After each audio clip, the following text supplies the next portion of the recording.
Oke.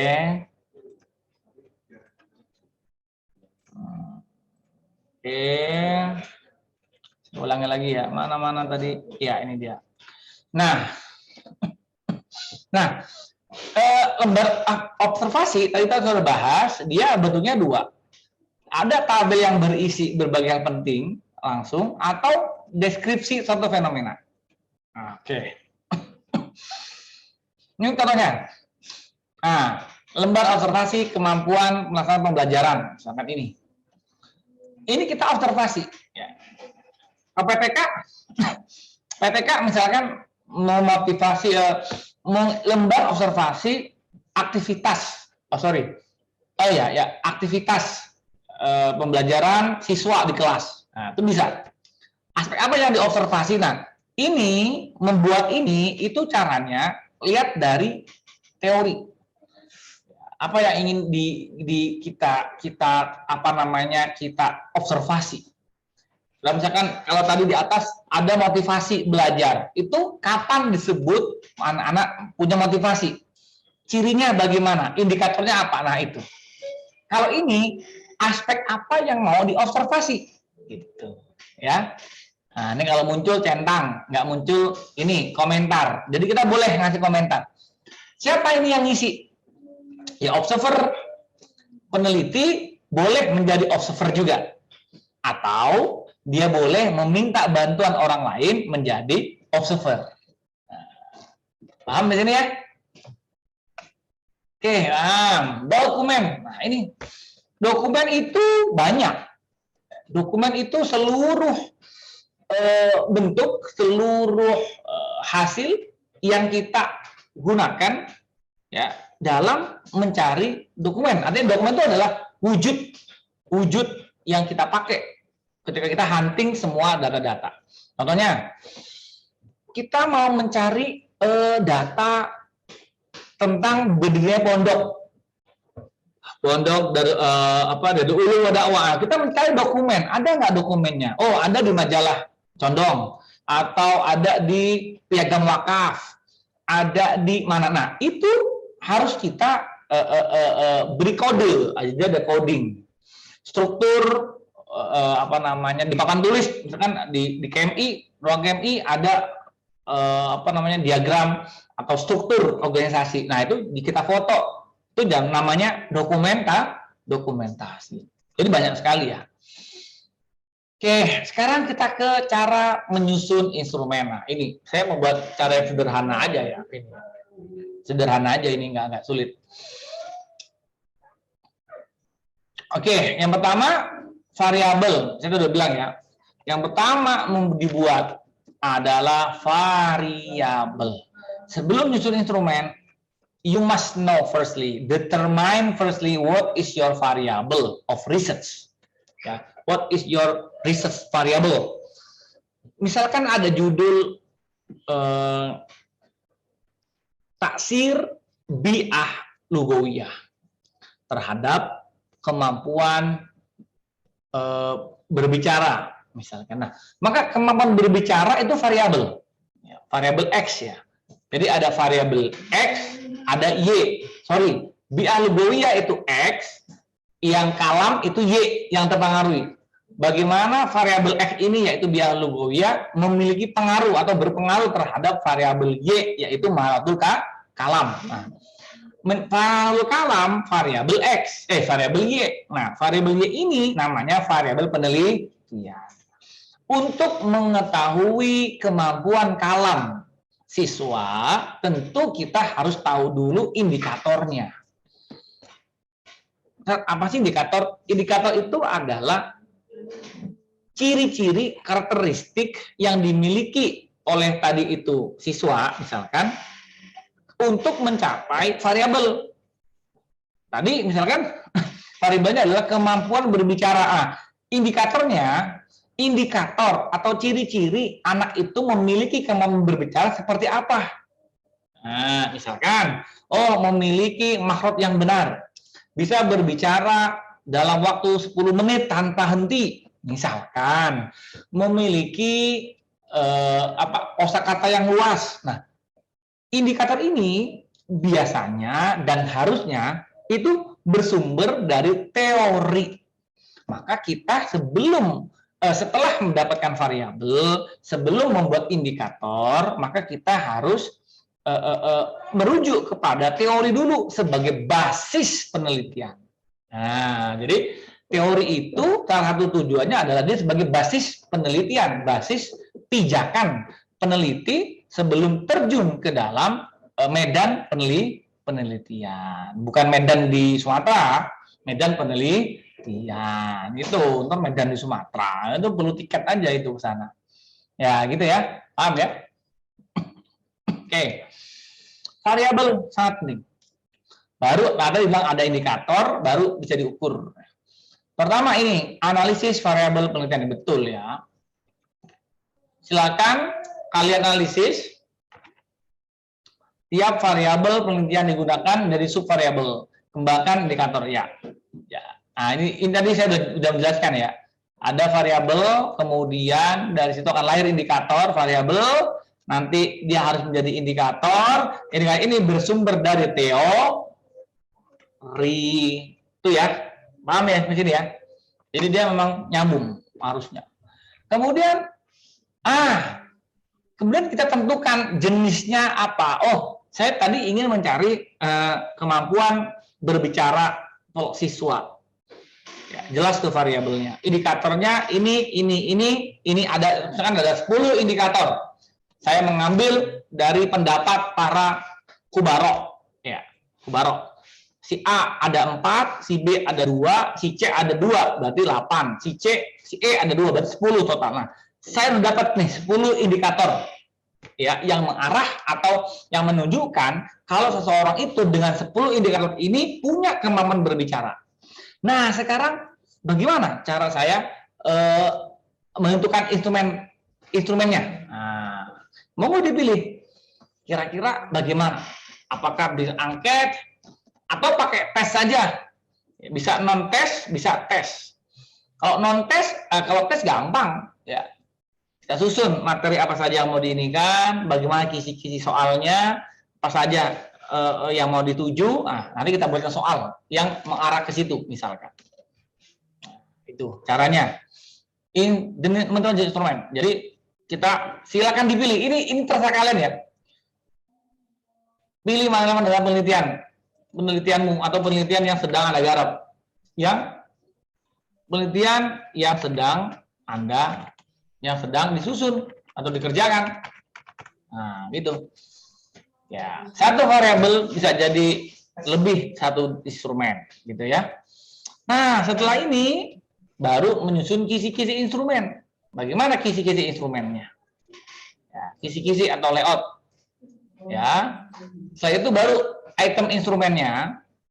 Ya, kemudian angket. Berarti nanti ada daftar ini, ada penilaiannya. Jadi menyusun item instrumen itu tidak cuma nama indikatornya, tapi harus lengkap dengan daftar penilaian, lengkap dengan lengkap dengan penomoran atau scoring ya.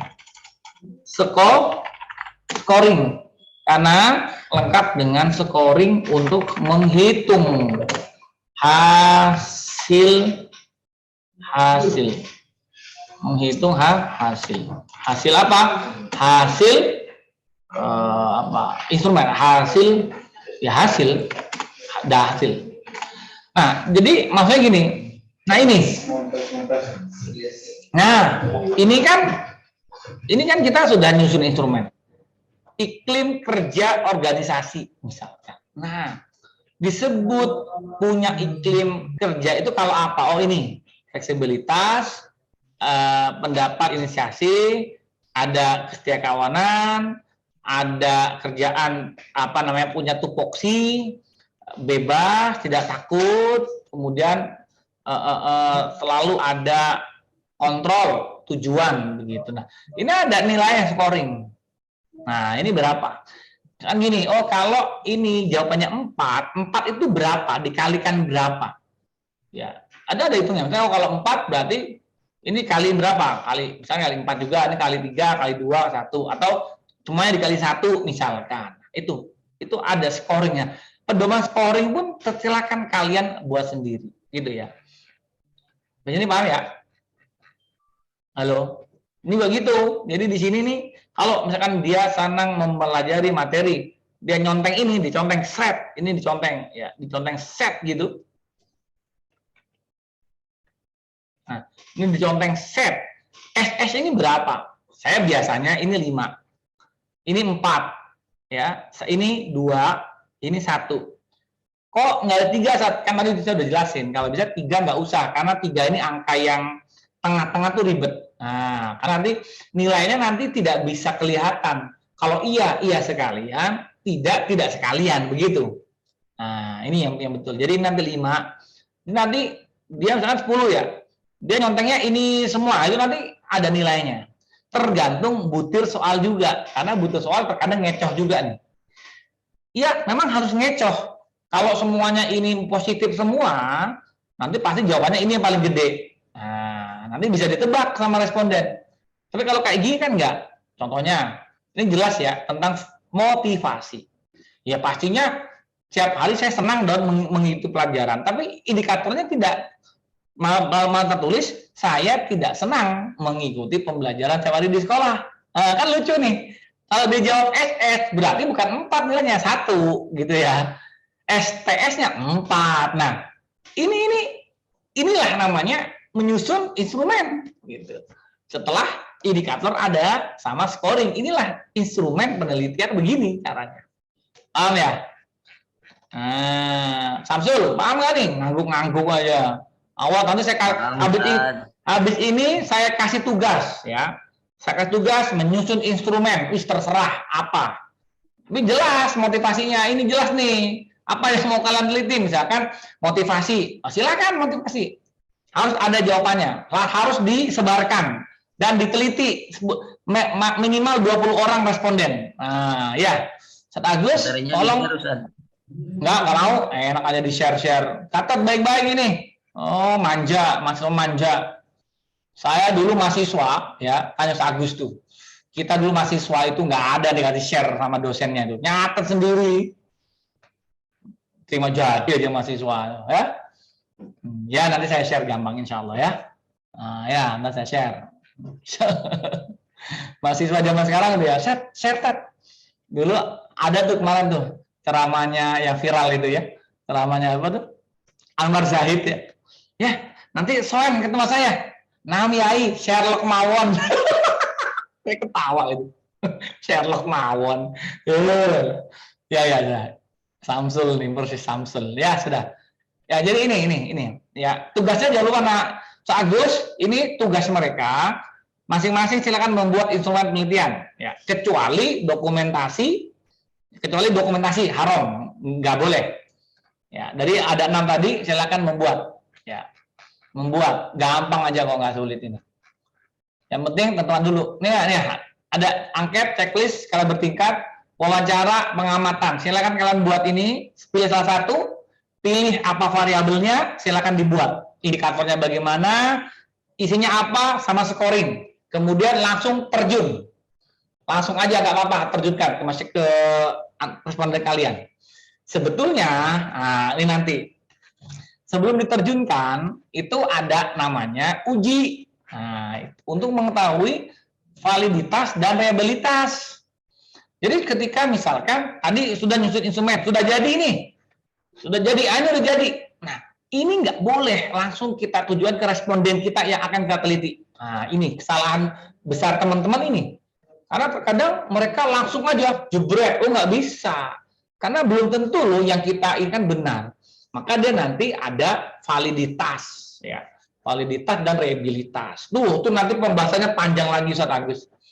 Nggak bisa kalau di sini ya, artinya nggak cukup waktunya. Itu bisa sendiri kok, 2-3 pertemuan itu.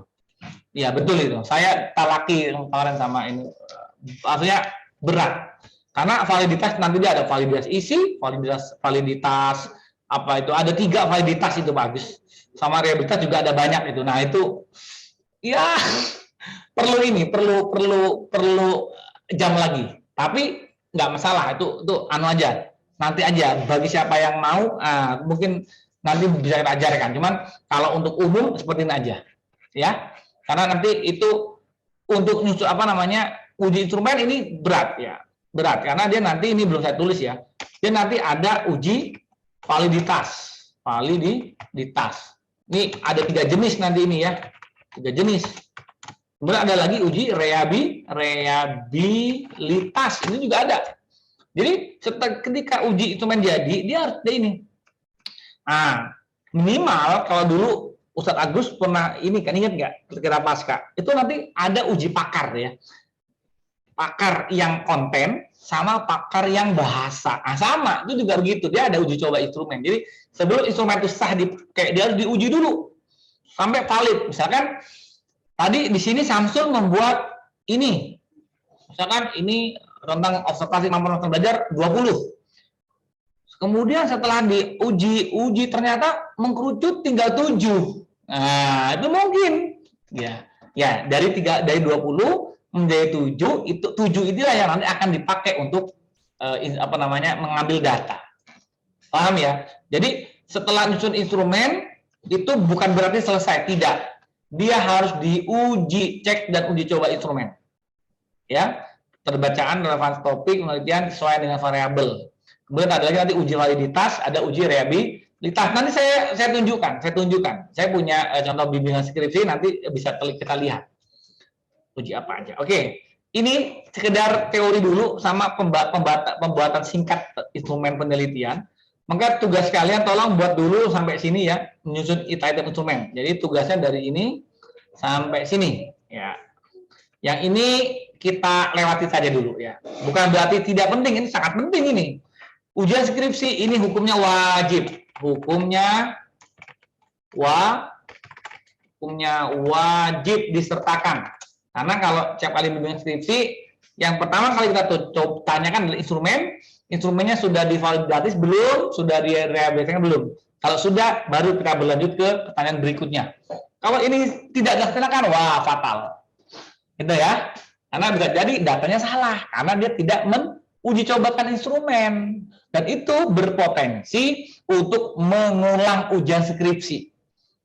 Kok gitu Ustaz? Iya, dia harus mengulang kembali uji instrumen, baru mengambil data lagi, menganalisis lagi, gitu ya. Hati-hati. Ini instrumen. Kenapa? Catat baik-baik ya.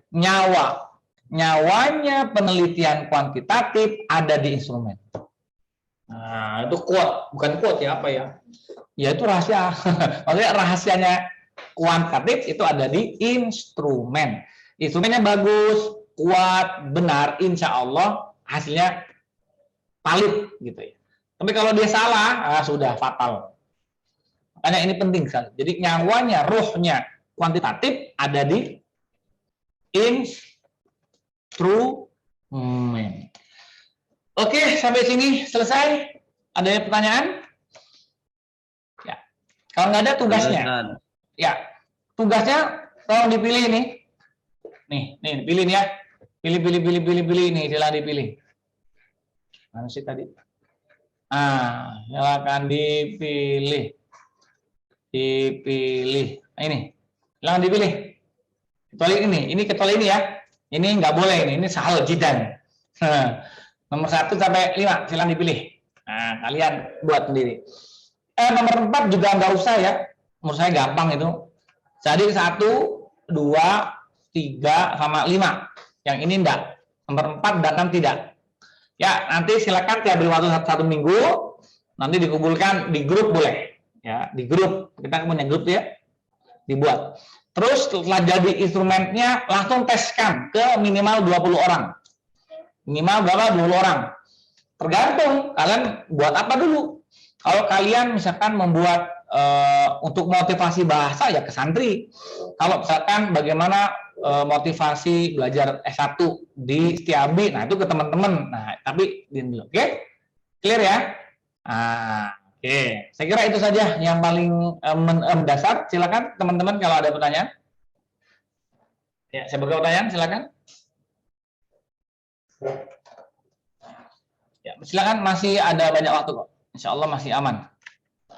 Masih mungkin 20 menit, 15 menit lagi. Silakan. Ini Ustaz. Halo? Ya, silakan. Ini Ustaz, kalau contohnya judulnya seperti ini, kualitatif atau kuantitatif, taksiru ta'limi taksiru ta'limi kitabi Alfiyata Ibnu Malik ala maharatil kalam di tulab kismi logo al arabiyah wa adabiha. Coba diulang, judulnya apa tadi? Taksiru ta'limi kitabi Alfiyata Ibnu Malik ala maharatil kalam itulah bi ismi logo al-arabiyah wa adabiha jami'ah setiabi. Oke, saya mau tanya dulu beberapa hal. Tujuan dari buku Alfiyah Ibnu Malik itu untuk targetul kalam atau irqa'u fahmi nahwi? Fil kalam mungkin Ustaz. La yumkin. Ilmu kalam, irqa'u kalam, nahu Alfiyah Ibnu Malik hada li tafhim nahwi. Sahih? Sahih. Nah, hola menjadi pokok hola ma'ruf foto. Kecuali durusul lughah tuh. Nah, durusul lughah itu kan jelas untuk kalam. Gitu? Yeah.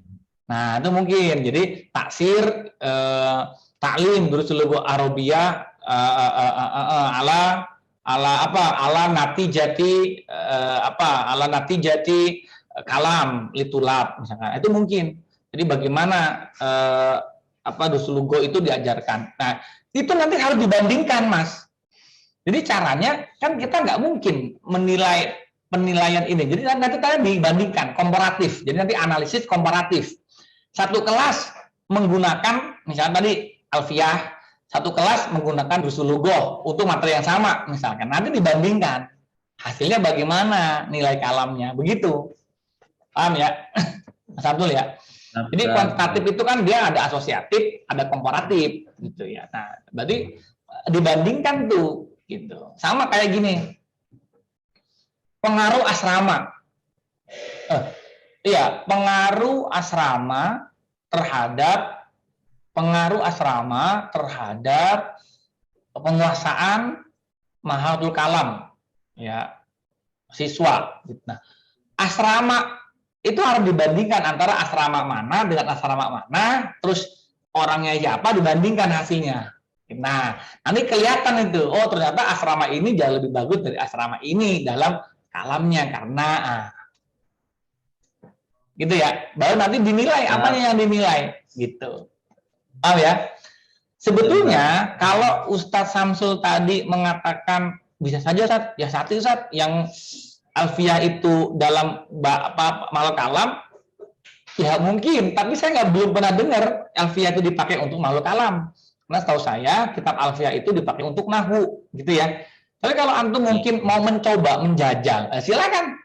Antum ngajar tuh berapa kali, saya itu dites anak-anaknya. Dia berbicara enggak, gitu ya. Tapi setahu saya tidak.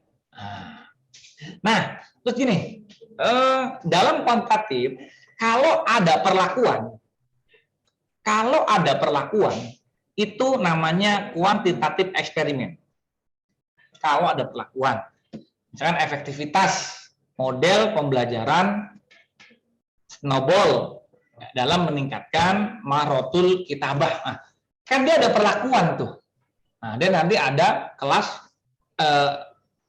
grup eksperimen sama grup kontrol. Nah, itu beda lagi. Tapi sama instrumennya nanti gitu ya. Tapi ada perlakuan. Kalau yang asosiatif biasanya dia tabi'i. Artinya ya memang sudah berlangsung lama, sudah ini gitu. Jadi cuma ingin dikorelasikan atau dipengaruhkan. Nah, gitu ya, Mas ya. Misalkan gini. Di sana ada wajib menghafal Quran. Wajib misalkan, semua masuk wajib menghafal Quran. Nah, ada pertanyaan besar, orang yang menghafal Quran tuh kira-kira cepet nggak sih belajar bahasa Arabnya? Artinya, apakah orang yang menghafal Quran itu lebih cepat belajar bahasa Arab atau tidak? Atau enggak? Artinya nggak hafal Quran nggak hafal Quran nggak hafal Quran bisa belajar bahasa Arab. Nah, atau nggak ada pengaruhnya hafal Quran. Nah, kan menarik ini. Ya udah, hipotesa kita, harusnya hipotesa kita kalau dari teori orang bahasa Arab itu bahasa Quran. Berarti teori ini jelas bahwa orang yang hafal Quran jauh lebih cepat dalam memahami dan memakai bahasa Quran, kan gitu seharusnya. Hipotesisnya. Karena kuantitatif itu ada hipotesis. Tapi belum tentu juga. Kayak perlu dibuktikan. Paham ya? Tuh, asosiatif di situ letaknya. Iya ya. Pertanyaan lagi?